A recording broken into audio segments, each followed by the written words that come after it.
Disclaimer: the views and opinions expressed in this program are those of the speakers and do not necessarily reflect the views or positions of any entities they represent. Listener discretion is advised.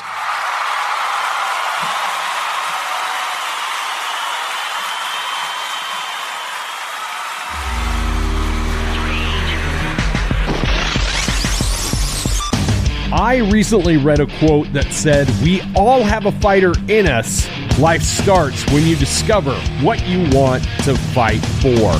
In many episodes of this podcast, we have talked about a fighter's journey or the life of a fighter.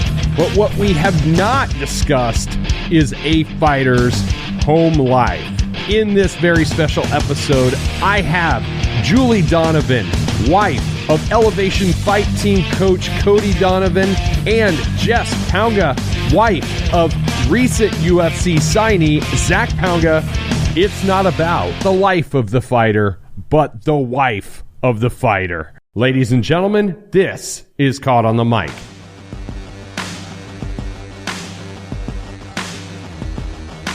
On my show, we talk a lot about a fighter's story, the mindset that brings them to the big game, the conditioning, the ambition, and we talk a lot about what a fighter or coach sacrifices to see that dream through. What is commonly missed, however, is the impact it has on families, good, bad, ugly, otherwise.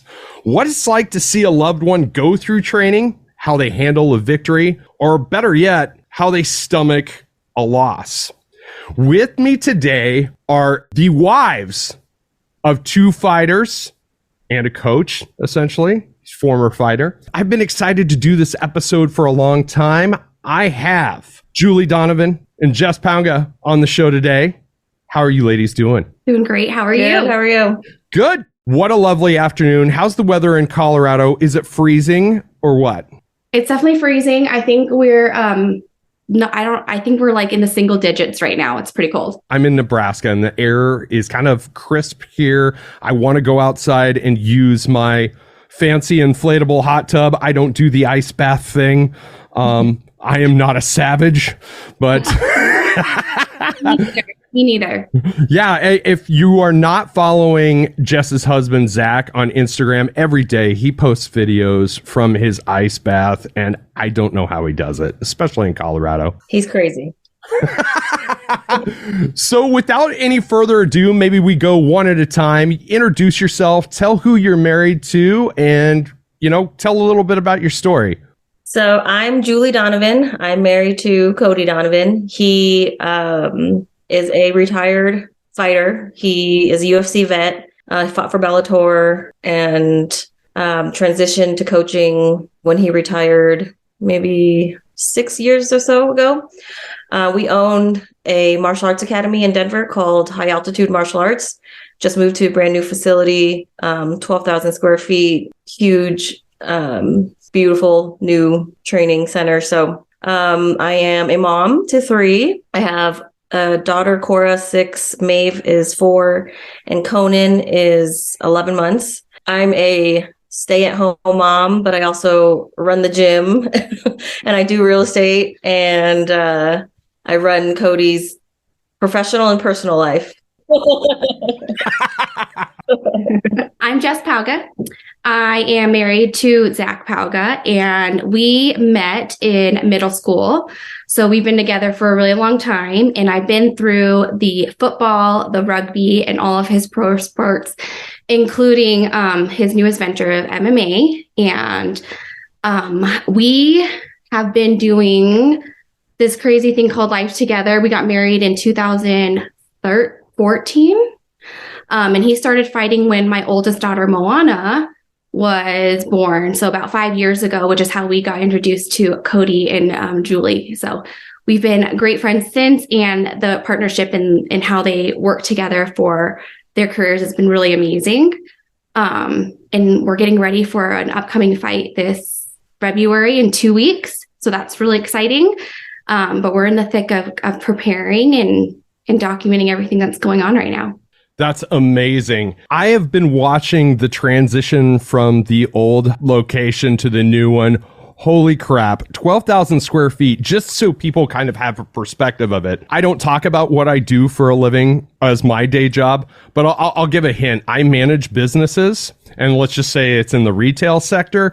Your average big retail store is 17,000 to 22,000 square feet. So to have a martial arts facility that's kind of close in that range, like 12,000 square feet, that's a lot of ground to cover. It's beautiful. It's beautiful though. They have tons of classes and everything. We got to see it when they opened over the holiday weekend, and it is gorgeous. And just the amount of classes that they get to teach in there too. It's really cool to see the transformation and the growth for them. But I know they do a lot of hard working in there too. Yeah, it's pretty much a wild beast at this point. You know, we've owned the gym now for 12 years, and it went from 100 students, and we're right around 700 now. During COVID, we had 350 students. And even though we closed, we still had 250 paying members. So the loyalty for the gym is there, and they knew that they'd have to, well, they don't have to, but to help keep us afloat, they still paid their tuition. So we were able to pay our staff. And then once we opened up after COVID, we just doubled in size in 2 years. Wow. That's amazing. And for those of you that are kind of new to my show, or you're just now kind of hearing things for the first time, Cody and Zac have both done my show. Zac's actually done my show twice now, which has been fantastic. But one thing that I notice, and maybe I attribute to some of the success of the gym and the growth of the gym, is there's a consistency of mindset with all of the people that are students and kind of the product that comes out of that. Like, great leaders, great people. What do you say is kind of Cody's sense of core values that really brought the two of you together? Well, we're both Vietnamese. Are you talking about me and Jess, or me and Cody? You and Cody! This is entertaining. I told you it would be entertaining. So we actually went to the same high school together. Cody swears he met me in high school. I worked for the dean's office, and he thinks I gave him a dean's note to come see the dean. I don't recall this, but he does.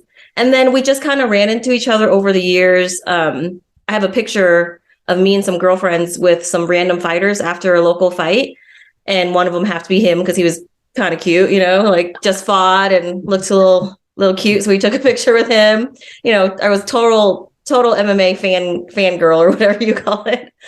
And then we have mutual friends, and we just kind of kept on bumping into each other. But in the beginning, I think we were so different that that's what the attraction was, because he's very personal and outgoing, and I'm kind of reserved. We definitely balance each other out. Yeah, it's the opposites attract thing to a certain degree. Yeah, for sure. Yeah. And how about you and Zac? Like, you have been together for a long time. You said that you've been together since junior high, which is amazing, especially in this day and age, this post-social media world. It seems like long-term relationships like that are kind of a challenge. So what are some of the values that, brought you and Zac together? I think it was one of the things where you really have to know that you want to be with that person. And it wasn't falling in love with the person that he is, but knowing how to fall in love with the person that he's becoming. I mean, every single time we've shifted from one sport to another, or, a new group of friends, or whatever the case, it's always you're learning and you're growing and encouraging that from one another. It's not, I don't like who you're becoming or whatever it is. It's really, I love who you are becoming, and I want you to be the best version of yourself, knowing that you have so much more to give. And so every time he's kind of transitioned from one step to another, he's just more experienced and seeing it in a different light, and watching him become a father and a great friend and a great mentor to so many different people. He also encourages and brings that out in me as well. And this whole relationship that we have with the Donovans has been quite amazing, to be honest. I mean, Cody and Zac have an amazing relationship to begin with. So they work really well in the ring, outside of the ring. And then just being able to connect with Julie has been phenomenal, because she's really been able to share with me her experience when she was with Cody through their fight career. And, someone to confide in about some of the hard things that we go through, but really knowing that it's worth it. And then our kids are about the same age. So it really is. And I don't know how, often this happens, but it's a family friendship. Like, it's not just, I have to go see my family friends. It's like me and Julie get to hang out, Zac and Cody get to hang out, and the kids get to hang out. And it's always a really great time when we get together. That's where I was going with, and why I wanted to give you both an opportunity to kind of describe that from a value standpoint, is because whether you realized it or not, and I'm going to put on my cereal box behavioral science hat here, you described the coach, the mentor, and mentee relationship really well in the way that you both described your husbands. So you essentially kind of outlined why the relationship is so strong. It's Zac's constant willing to learn, and the fact that Cody's a seasoned vet. Like, he has seen it, he has been through it, and you two have a very similar parallel, it sounds like. The guys are in the other room playing Warhammer as we speak, while our children are playing in the playroom. So, yeah, definitely a family affair. What's funny is, like, that is something that I just like. I love, and it has warmed my heart since getting to know the guys a little bit, as I'm sure that MMA fans would be shocked to learn some of the awesome stuff that those two guys are into. The way their brains work, and they love these like Warhammer D&D kind of things. Yes. Best storytellers. Like, don't ask me to tell you a bedtime story. Ask your dads, because they are amazing at it. And a long time ago, Zac, I don't know how he got me to, but he got me to do a campaign for one of his D&D things. So I did it with him, and I think we played for a good year or two. And I think Cody and Zac are trying to find time to do another D&D campaign, and maybe Julie will maybe we'll show up. Man, I don't know, maybe. But I remember he like stole my money after he helped me build this character, and I was so mad at him that I just like wasn't playing anymore. But the storytelling and the way that these guys' brains just work in creating these whole new worlds and situations is just so unreal. Like I don't know how they're so creative. And I think that really translates for both of them in the fight scene too, because they want to see these situations and they're breaking them down, and it's really cool to see and have those conversations with them too. Just hearing it from their perspectives. That's amazing. And so, Julie, you heard Jess basically pitch to you to be in a D&D campaign here. Does she? I'm sure she knows the story about how your sister got you to start Brazilian Jiu-Jitsu. Why don't you tell that for my listeners, how you ended up starting Jiu-Jitsu? I had been, at this point, me and Cody have been married for 8 years, and I was around it all the time. I supported it. I watched all the students. I went to all the tournaments, but I had zero desire to do it. And then Cody would, have a few glasses of tequila, and he would kind of throw it in there. Like, I really wish you would do some jujitsu. But finally, my sister, we were playing each other in fantasy football. And if I lost, I had to do 3 classes of jujitsu. And if she lost, she had to do a jujitsu tournament. So I lost. I did my 3 classes, and then I stuck with it because I actually really do like it. So maybe I should have started a long time ago. But it took, I have like the personal space thing. I didn't really want to be touched by other people and the sweaty, and I just had zero desire to do it. But now, I love it. And I wish I did start earlier. And watching my daughters do it. Maeve just started her first class the other day, but watching Cora do it and knowing that I can actually speak to it, like I know what she's trying to do, it's special. So it's not like me on the sideline pretending like I know what I'm doing. It's you are actually involved. So you know those parents that are like never taken a class or play a game of football, and they're like trying to tell their kids what to do better. It's kind of hard to take them seriously when you're like, you've never even tried it. So right. It is special. My sister is a purple belt now. And then Cora is a gray white. So I'm still the lowest ranking family member. But that's all right. Again, another great point, because that's something I constantly fight having to overcome is my personal bubble.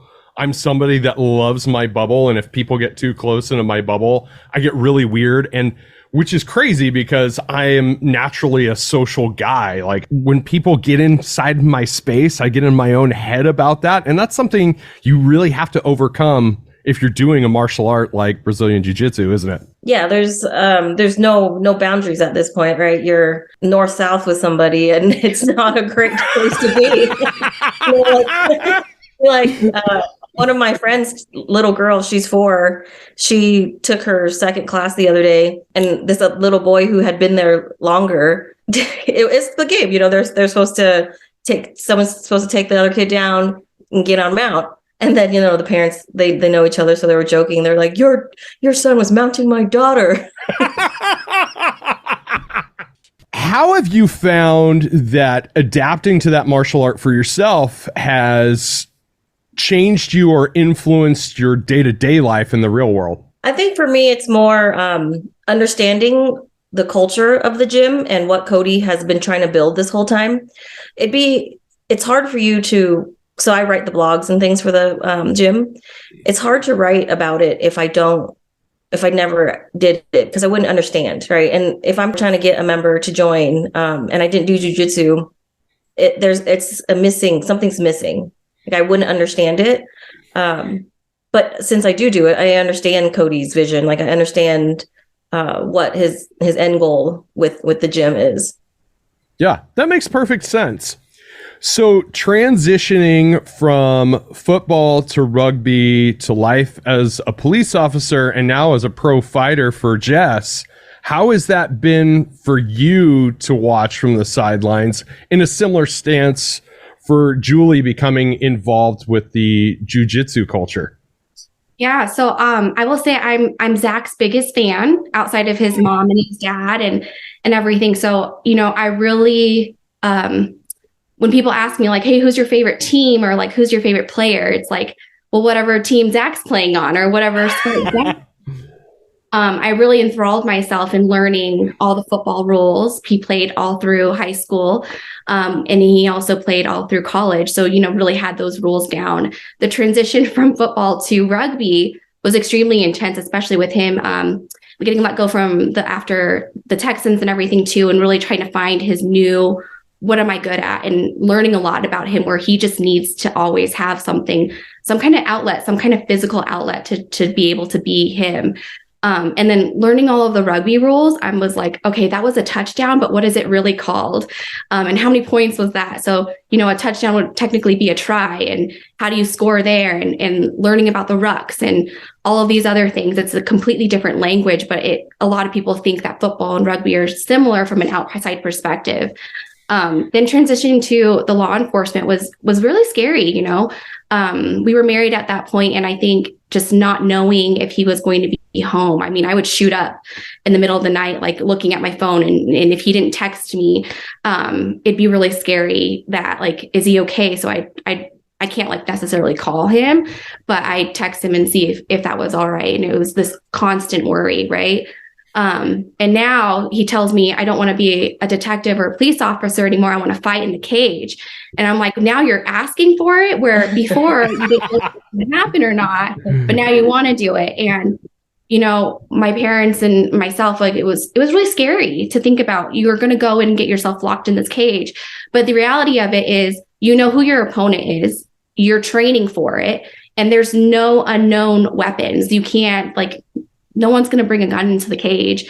They're just going to bring the skills that they've been working on, and he's been working on his skills and everything too. So the reality of it is, as scary as fighting is and violent it is, it's still safer than him being on the street. So I willingly support that piece of it, and really just love to see how he breaks down and strategizes in and outside of the ring every day. So it's really cool just to see his growth and what he brings to our family to really push us to also think of those things outside of the box too. That's amazing.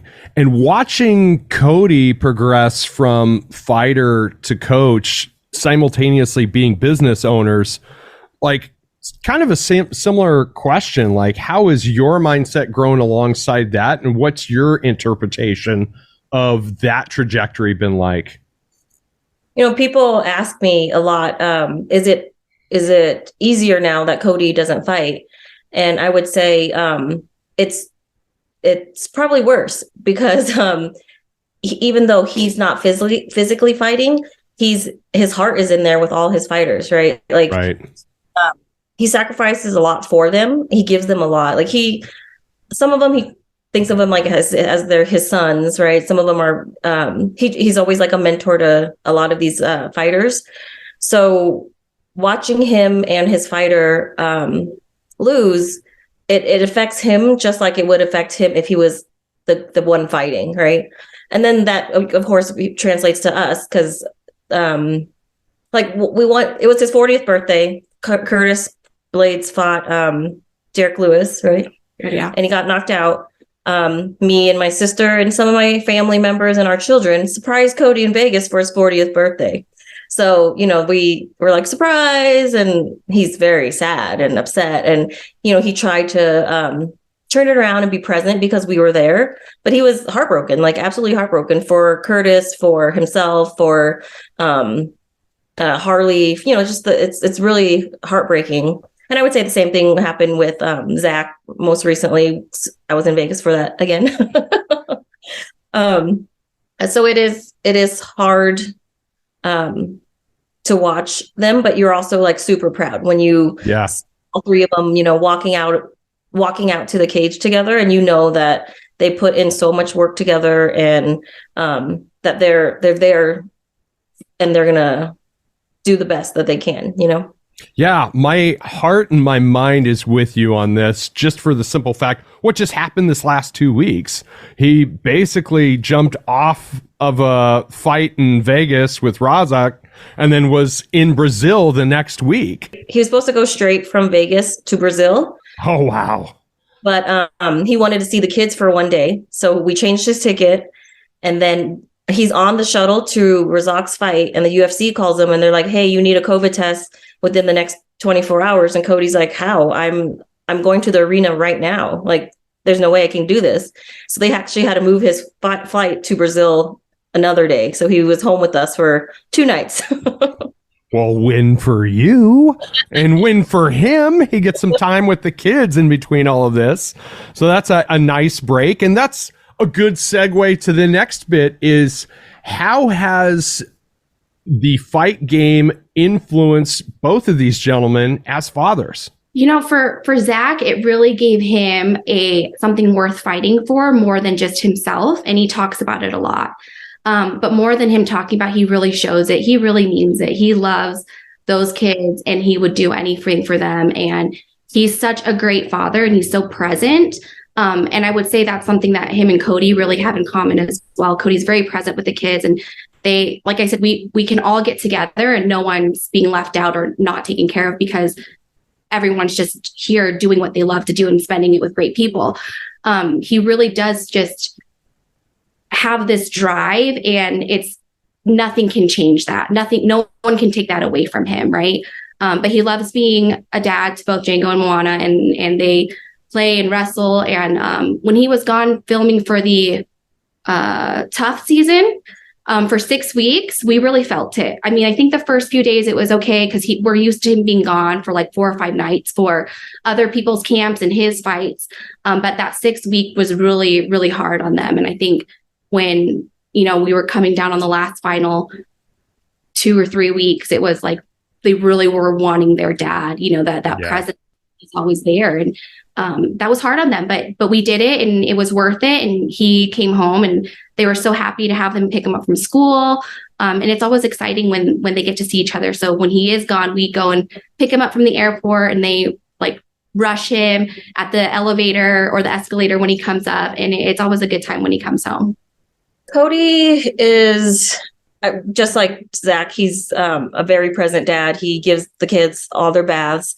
I only do it if he's like out of town or something. He changes tons of diapers, so he's always super helpful. He loves them and he loves spending time with them. So when he is away, it's hard for him, but he knows that it's for them, right? Like I don't know if you ever noticed, but whenever he walks out or if he's in the cage, he used to make like kind of weird hand signals. It used to be a C for Cora, and then it had to be an M for Maeve, and now he just does 3 fingers, and it's for his 3 kids. And they watch for it every fight, but that's like how how much he loves his kids. Like he does that for them to show them that like I'm doing this for you. I think about you, even though you're not here. And he's trying to build something for them bigger than just what it is now, right? Like we know it's a job, and we know that it's a fight, the UFC and whatever else is not always going to be here.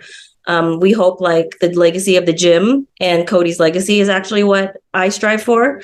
And I think that's what Cody wants to, is that his kids remember him as somebody who worked really hard, who loved everybody, who took care of everybody, who sacrificed a lot for them to give them everything that he didn't have when he was growing up. Oh man. How do you think that becoming girl dads influenced both those guys? Because that had to lend to a sense of empathy that maybe neither of the guys had as much of before. I know it did me. Like, and I'm only speaking from personal experience. The guy I was before I had a daughter versus the guy I became after I had a daughter, 2 totally different people. And a lot of my friends, when I talk to them, they're very similar in like that same mindset. I don't know if Zac will ever admit it, but he is so different with Moana. He has such a soft spot for her and would do anything for her.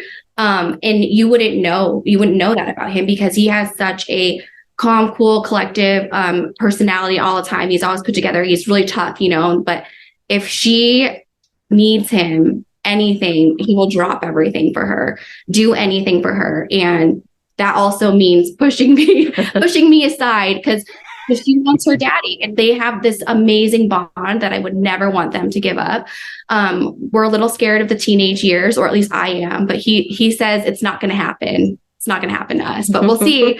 We'll see. But I think that the whole girl dad thing is just amazing, just to see a softer version of him that nobody else experiences, and getting to know him a lot deeper because of his relationship with the girl, with Moana. Yeah, I've noticed Cody's, whenever I'm looking through his Instagram, like I think I've even seen a story at one time or another where he did a tea party or something with your girls, Julie. He lets them do, their nails and his nails, and he's terrified for teenage years. And even Cora being in first grade, the things that first grade drama is even starting, with like that, and he's just terrified. But we hope that we're raising them to make good decisions when we're not around. But now that we have a son, it's changed Cody in even like you would say he was even more softer, right, with the boy. Yeah, he feels so much more responsible, basically, like for raising a strong man. Like I tell him, like, we're raising someone's husband, someone's dad. Like he doesn't want the girls to see like a lazy dad that doesn't help around the house, because he wants them to marry somebody who will cook and clean, and he wants Conan to treat women right and all that. So he's like trying to balance the girl dad, but now raising a strong son. And if you know Cody, he does a lot of men's work, so he's always mentoring a lot of men too. So now he gets to do it with his own son, and I think he's super excited about that. Man, I feel like I'm just repeating myself in my agreement with the both of you, because I know, again, leaning from my own personal experience, my daughter taught me empathy, but my son taught me the cadence of accountability and what it means to be model my actions in the way that I would want him to react in things in life. And I'm going to tell you right now, I wish I could tell you that the teenage years are really easy, but they're not. They're not at all. I don't know how many times my wife says, they're teenage girls, Michael. Oh my gosh. my dad already multiple times for my teenage years. In terms of the fight game and your experience in the fight game, what you've observed and what you're currently observing, in terms of wins and losses, how is that impact different on the home front? Ironically, even if they win and it's not a win that they thought was the win that they wanted or the win that they thought they would have, that can almost be, they don't celebrate it necessarily as a win either, so they're very hard on themselves. They're like their worst critics, right? Cody will critique like his coaching, his corner work, things that they worked on, his game plan, whatever. So I think win or lose, they still, I think that they're going to celebrate the work that they did and what they were able to do, because there's always going to be good things from the fight, right? Like Zac's last fight, he looked great when he went out there, he just got caught. So they're going to talk about all the things that did go well and what they need to do next time. But it's hard for them to be present when there is a devastating loss.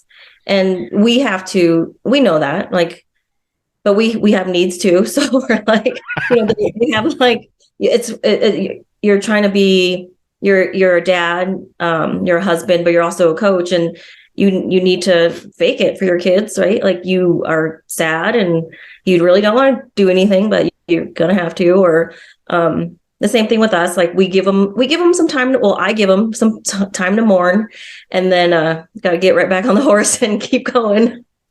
Yes. And that's as a coach now. I think a fighter is going to have it's a lot harder, I would think, right now. Yeah, I would definitely agree with it. I think it's like win or lose, they're a team and there's always room for opportunity. And yes, we love winning and it's fun. I mean, Zac went undefeated through his amateur career and his first 5 pro fights, and it was amazing. We were having such a great time. But they're always going constantly back to the drawing board and figuring out how do we, you did this and it worked out, but this is how we can do it better. And just watching Cody and Vinny and Zac and just breaking all of these things down is really cool to see. But win or lose, they're going to have these great conversations, and they need that time. If during a loss, it's just a lot more apparent of what needs to be fixed and what needs to be addressed. And like Julie said before, both Vinny and Cody take it just as hard as Zac would. And Zac feels like he's letting them down and they feel like they're letting him down. And it's so important about who you put in your corner and who you surround yourself with. And with the gym, that community that the Donovans have created is a lot of why these guys are so successful. If they really buy into it and they really are thinking that this is the family that's going to get them to where they want.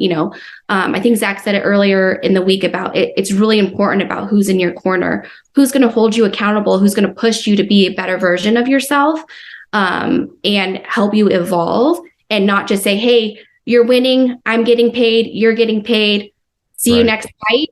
It's, how do we keep this going? And not only that, but they really care about it as well. I think when Zac was training with Alistair way back when, he got knocked out, like Zac got knocked out in training by Alistair. And they said, you need to take the appropriate time to get better. And because we care about you as a person and we know you can do well and we want you to have a long career in this. So that's really important that this is more than just a fighter coach relationship. It's this whole team that they're selected to be in there for a reason. And it's more than just to win. It's to create this legacy that they've created and everything too. I love that. I love the repeated cadence of talking about legacy, because I know that's important, not just for fighters, but just for people in general, to make sure that the best thing that they can leave behind is like markers of what your character is all about. And I think both the guys do a fantastic job of such. It's been a great pleasure for me getting to know both of them through this avenue of podcasting. Julie, you've been in on this mixed martial arts portion of things for a longer portion of time than, Zac and Jess. I'm sure you've noticed firsthand the evolution of the sport and how it's almost a different sport now than it even was 5 years ago. Is that a fair assumption on my part? Yeah, I would say when Cody was in the UFC, it was still, it wasn't new, but it was different, right? Like the just the way it ran. There wasn't like a dedicated travel team. You know, it was a lot of kind of get things done yourself and then we'll reimburse you later. But now it's like a well-oiled beast, you know. I think the things that have changed that I've noticed is I wouldn't say like it's like a show, but it's like there's a lot of personalities, right, in the fight game. And personality sells. Like back then I feel like it wasn't as big, you know. Connor was just becoming Connor, and there was George, who is just George. He didn't like have like crazy hair and just throw things at people and just act crazy all the time. You know, he was just George, a fighter, and everybody still really liked him. So it's evolved into more of like an entertainment thing to me. I see that, but I also see how much it's grown. Like the fight team alone at the gym, every day we have, 20 people who want to join the fight team. We have people who maybe would want to fight, but they just want to kind of learn martial arts and see if it's something that they would want to do. So I think the sport has evolved a ton, but the production has evolved a ton. Whenever I encounter people and I can tell that they haven't watched it at all or haven't watched it for a long period of time, it's the perception of the athleticism in the sport as well. I had to explain it, and man, I don't want to insult any fighters in any way, shape, or form by what I'm going to say, but there used to be a perception that it was essentially human cockfighting back in the day, and now it's like high level like athleticism. Like the training is different now, it's more precise, there's like a lot of fitness science involved now that wasn't as prevalent in the early days of mixed martial arts. So it's been really enjoyable to watch this sport evolve as those personalities, like you say, have evolved as well. So that's kind of got to be an exciting spot for you, Jess, and for Zac to be getting in on this whole new phase of mixed martial arts where it is kind of structured more so in a way like what people would consider traditional sports are to a certain degree. I would definitely agree with that. I think we've always been a fan of MMA. Me and Zac have always watched together and everything too. Well, not as much as we do now. We don't miss one now, but before, we tune in, and it was really, the striker versus the wrestler, or the jiu-jitsu against the thing else, the karate. And it was really interesting to kind of see where there's one specialty. At this point, you really got to hit all your bases and have at least a little bit of a foundation everywhere, and training those things where you may not be the expert in every single one, but a little bit about every single different mixed martial arts. And I think that's the really cool thing about it now.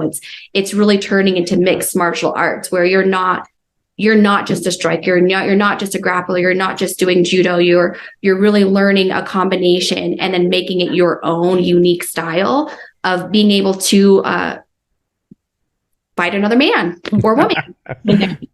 Right. So it's interesting to showcase your skills that you've been working on and surprise somebody if they don't think you have those skills, or showing someone that you really do have a gap and you might need to go back and start taking some beginner classes in a different martial arts. Yes. So you just talked about how people are trying to join the fight team through the school and such. And I've got a personal observation, and I think I've made this observation on several episodes of the podcast over the past couple of years, is there is just something different about the people that come out of your school than any other martial artists I've ever talked to. And I'm not going to act like I'm some world traveled martial arts reporter or anything along those lines, but there's a certain level of character and integrity that I really appreciate with the people that come out of high altitude and the elevation fight team people.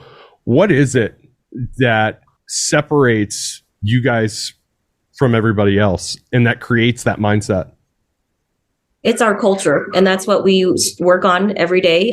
We put our product second, staff training third, and then marketing is very last. That just kind of happens if everything else is happening. But if somebody's in there messing with our culture, we will have a little meeting with them and try to get them back on track. But if they can't fit in with the culture, then they'll probably have to leave. It's something that Cody worked so hard to achieve. And it's this really cool balance of, like shirtless, sweaty, 6-pack men with 4-year-olds running around screaming, playing zombie, right? Like we somehow have made this place where everybody can go and it's not weird. Yes. Yeah. When I was there back in July, I brought my best friend from high school. He lives out there in Denver. And I was there in July, and our necks were hurting because they were snapping around so much from the who's who that was walking through those doors. But everybody was courteous. They were gracious in my interactions with them, and it was fantastic. There's a lot of people that go out there and say, don't meet your heroes, you're only going to be disappointed. I was not even the slightest bit disappointed. It was a big cultural difference in that school than other places I've been in. And you got to know, I come from the music industry, man. Everybody's fake. So, so it was awesome. And it's been a fantastic experience getting to know everybody. So, big question for each one of you is, what is a lesson you've learned about yourself through this whole process? If you were to sum this all up, what's something you've learned about yourself? I think for me, it's I'm stronger than I think I am. I think there's been times where if a friend of mine told me, hey, I'm doing this and I'm going to have to go through 6 weeks by myself, or I'm going to have to do this. And I'd be like, oh my gosh, I can't believe that's happening to you. At this point, it's like, for me, I was like, I almost kind of thrive in it where I know I can do this. Like, I got this. I can reach out to Julie when I need to, or whatever the case, like we have each other's back. This community that's been created, this culture that's there, really reaches out to one another. But I think that something that I felt like I always had to do by myself, I know I'm strong enough to reach out to mother-in-laws, family, friends, to really get through what we need to, so that we can continue to evolve and grow. And I might have been too shy or too scared at one point to ask for that help, but just that strength that I've seen in Zac and Cody and Vinny and everything really has shown me that I'm stronger than I thought I was in all aspects. So fantastic. How about you, Julie? She's super mom over here. She won't tell you, but she is super mom over here. And the way that she handles the 3 kids with like almost every weekend, especially when they have fights back to back to back, like I really do look up to her. And she'll even say, hey, the guys are gone. Do you want to come over and do a play date? And it literally saves my life. So it's just amazing to see her, how well she's literally super mom. I think she really embodies that. And it's amazing to see because she does such a great job. And then she's also managing this business behind scenes, Cody's life. I mean, I think we booked his flight for Zac's fight, and within seconds, Julie's like already had it all figured out. And we were texting about whether we were going to go together or not. And it was just amazing to see how on top of everything she is for her kids and her husband and everything too. So definitely mentor for me. I'm learning from the pro who's done it for a while, which is really fun to have. That's fantastic. How does that feel to hear that? She's being extra sweet. It's true. I tell people I'm just trying to survive. Okay, it may look gracious on the outside, but it's a busy time, right? It's a crazy season in our lives. Opening the gym between Christmas and New Year's was crazy, and I joke, but I'm kind of serious. Like, we almost got a divorce.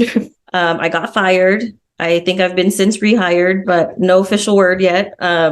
It's rough, like we're in it together, Cody and I, but that means we're also like in it together, right? So sometimes it's hard to turn it off. We bring home all the good, all the bad. We share all the joy and all the problems that it comes with it too.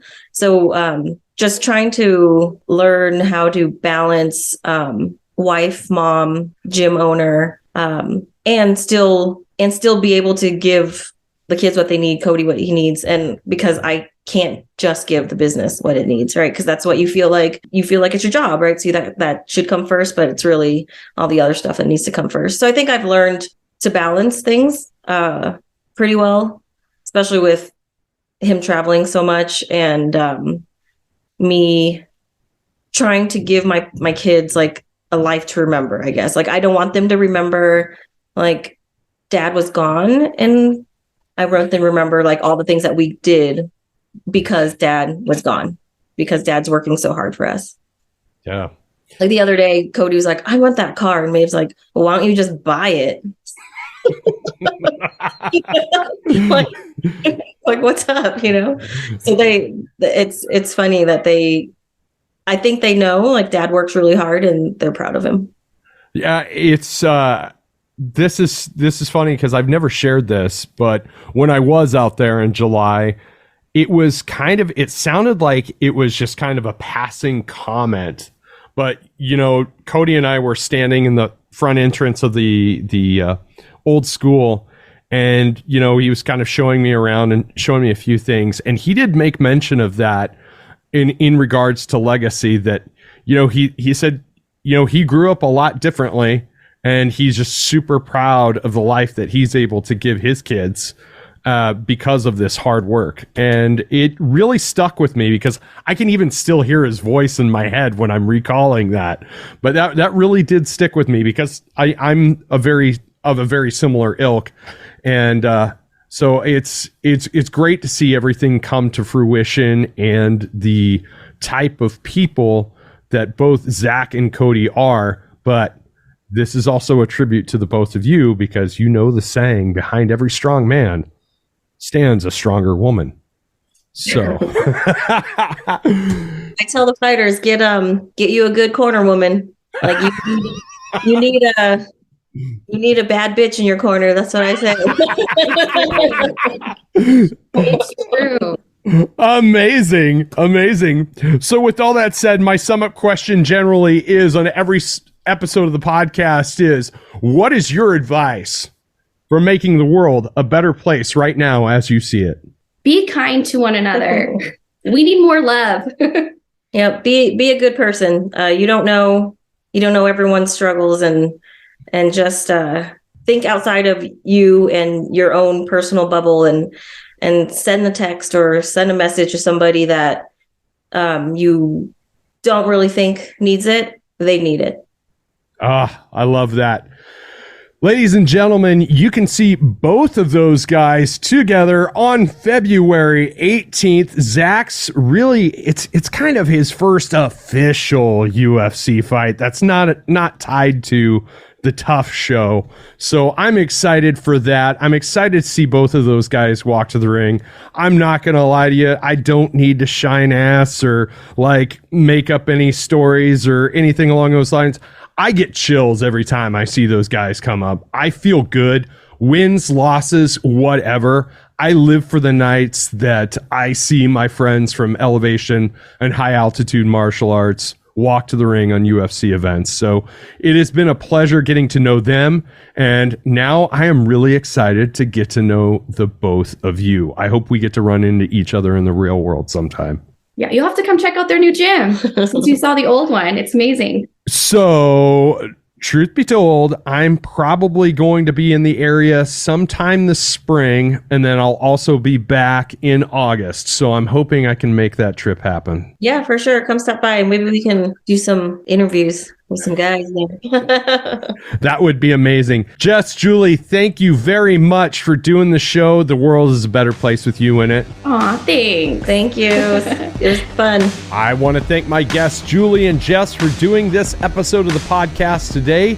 You can find High Altitude Martial Arts on all forms of social media and search them out, highaltitudema.com. Extra special credit goes to Julie Donovan for coming up with the concept of this episode. Outside of the box, absolutely loved it. While you're cruising things on social media, make sure you give Caught on the Mic a follow on Instagram, Twitter, TikTok, and Facebook. You can also search out past episodes on YouTube. Visit me at www.caughtonthemic.com. This has been Caught on the Mic with Michael Clark. I'm Michael Clark. Until next time, thank you.